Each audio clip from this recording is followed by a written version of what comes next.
Halo YouTubers, sesuai permintaan kalian, kali ini akan saya bahas edit video di Android menggunakan KineMaster. Saat ini, edit video di Android bukan merupakan hal yang susah dilakukan. Malah sekarang enak ya, kalian bisa nenteng-nenteng video editor kalian ke mana aja. Hasil editing dari perangkat mobile ini juga bisa bagus dan bisa digunakan untuk keperluan YouTube. Sebenarnya ada dua aplikasi yang bagus untuk dicoba. Pertama, Cyberlink Power Director dan KineMaster. Kali ini akan saya bahas KineMaster dulu. Saya akan coba bahas lebih dalam mengenai KineMaster dan bahas secara lengkap bagaimana cara mengedit videomu yang hasilnya nanti keren. Mungkin nggak akan saya bahas full feature-nya ya, tapi bagaimana proses editing yang benar dan cepat dari awal hingga akhir dan hasilnya maksimal. Sebelum kita mulai, pertama dilakukan adalah cek bagian setting. Select setting. KineMaster saat ini merupakan aplikasi yang paling lengkap fiturnya. Ada banyak pilihan setting yang bisa kamu gunakan. Tapi yang terutama adalah bagian export frame rate. Ini ada di bagian bawah menu setting. Kita gunakan FPS standar aja 25 PAL. Jadi nanti saat kita ekspor atau render videonya akan jadi 25 fps. Kembali ke menu utama dan mulai projectnya dengan tekan tombol besar di tengah ini. Kemudian pilih empty project. Ini tampilan awal project ya. Bagian bawah ada timeline, ada tombol playback, tombol import dan export. Di bagian kiri ada undo, redo, share, setting dan zoom untuk timeline. Dan tombol untuk lompat ke awal timeline. Langkah awal kita import file videonya, pilih media browser, kita arahkan ke tempat file videonya disimpan. Pilih dan tekan centang di pojok kanan atas ini. Sekarang kita lihat videonya udah langsung masuk ke timeline. Pertama, kita buang dulu bagian yang nggak diperlukan. Bisa mulai dari bagian awal dulu. Tekan pada bagian klip, saat terseleksi maka akan ada kotak warna kuning di videonya. Tekan dan tahan bagian pinggir ini dan geser ke kanan. Tentukan bagian awalnya, mau mulai dari mana. Klik play untuk mencoba hasilnya. Setelah itu kita ke bagian akhir video. Dan lakukan hal yang sama untuk menentukan batas akhirnya.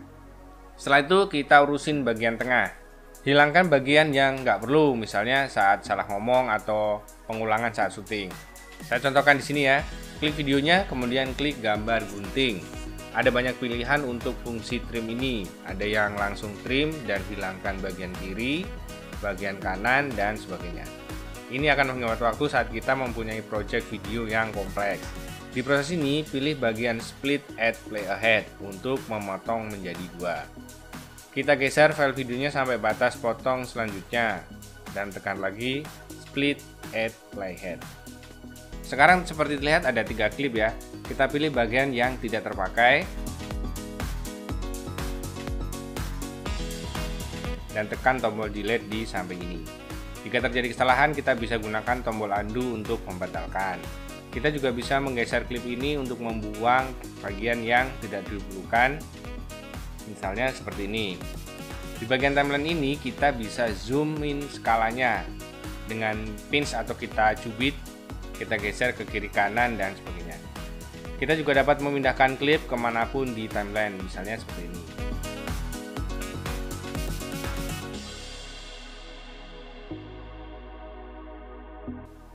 Selanjutnya, kita bisa menambahkan file video lainnya, misalnya b-roll, intro, bumper, teks, dan sebagainya. Tekan bagian layer dan pilih tipe file yang digunakan. Sebagai contoh, kita pilih file video. Kita arahkan ke file videonya seperti tadi ya. Select dan klik tanda centang. Otomatis file video akan muncul di timeline di layer yang berbeda.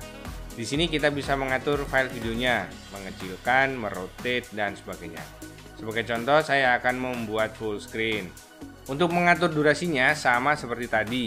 Bisa kita trim, bisa kita geser bagian awal dan akhir sesuai dengan kebutuhan. Salah satu kelebihan KineMaster adalah fitur untuk membuat multiple video layer. Kalau kita banyak menggunakan layer, kita bisa besarkan dengan klik tombol zoom di samping ini. Jika file video udah selesai diatur, saatnya kita masukkan background atau musik atau audio yang lain. Misalnya kamu rekam suara terpisah, jadi nanti tinggal dimasukkan. Kita bisa pilih musik dari library atau musik kita sendiri. Untuk keperluan YouTube, perhatikan bagian musiknya. Jangan sampai menggunakan yang ada copyright kan. Kita bisa download dulu dari library YouTube yang kemudian kita masukkan di sini. Cara memilih lagu yang aman bisa klik link di atas itu ya.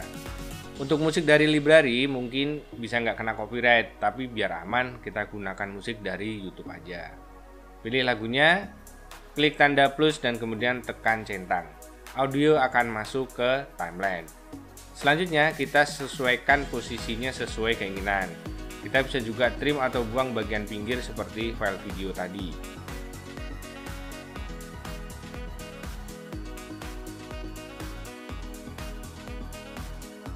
Untuk menambahkan teks, kita pilih layer dan select text.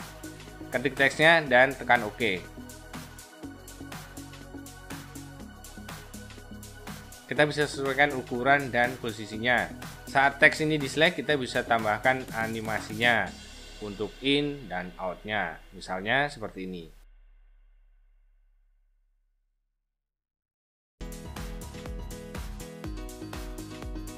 Ada fitur lain yang bisa dimanfaatkan seperti shadow, glow outline, background, dan sebagainya. Untuk menambahkan teks lainnya, kita bisa klik layer lagi dan lakukan seperti tadi. Dan akan menjadi layer baru ya. Kita tambahkan lagi animasinya.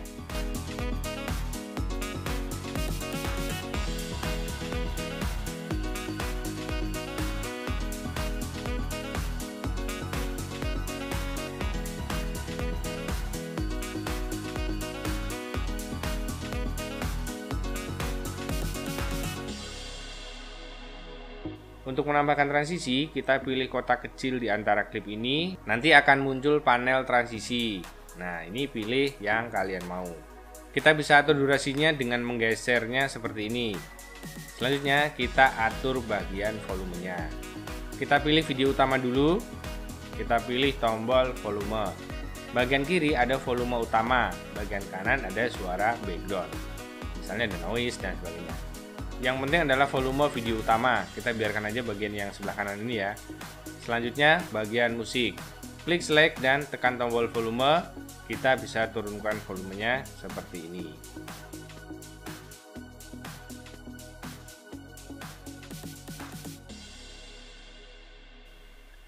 Agar audio terdengar lebih halus, kita bisa setting fade-nya. Pilih setting audio fade in dan fade out-nya. Tentukan beberapa detik. Jadi nanti audio akan terdengar dari volume rendah ke tinggi saat mulai.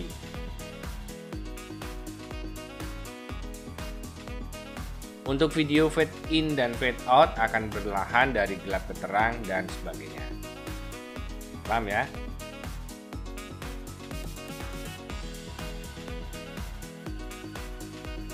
Sekarang bagian color grading. Ada dua cara untuk hal ini. Kalau projectmu sudah di-cut seperti ini, kamu lakukan color grading satu persatu. Atau kamu bisa lakukan color grading di awal dulu untuk semuanya, baru nanti lakukan proses cutting. Tapi ini akan memperlambat proses karena setiap ada perubahan akan dilakukan render ulang. Kalau HP-mu nggak terlalu bagus speknya, nanti jadinya lemot. Untuk menyesuaikan warna, klik klipnya dan pilih color filter. Menu ini akan menyediakan preset dari berbagai pilihan filter warna. Atau kita bisa gunakan color adjustment untuk mengubahnya secara manual. Ada 3 pengaturan yaitu brightness, contrast, dan saturation. Kita lihat hasilnya sebelum dan sesudah saya coba adjust ya.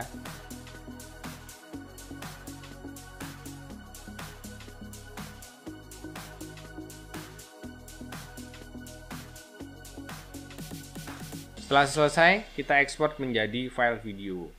Klik tombol back, pilih projectnya, dan pilih share. Di sini kita bisa ekspor ke berbagai tempat.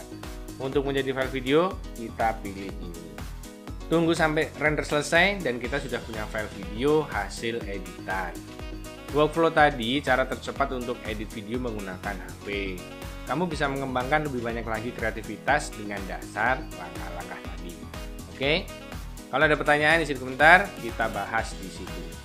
Semoga bermanfaat Mas Bro, sampai ketemu lagi.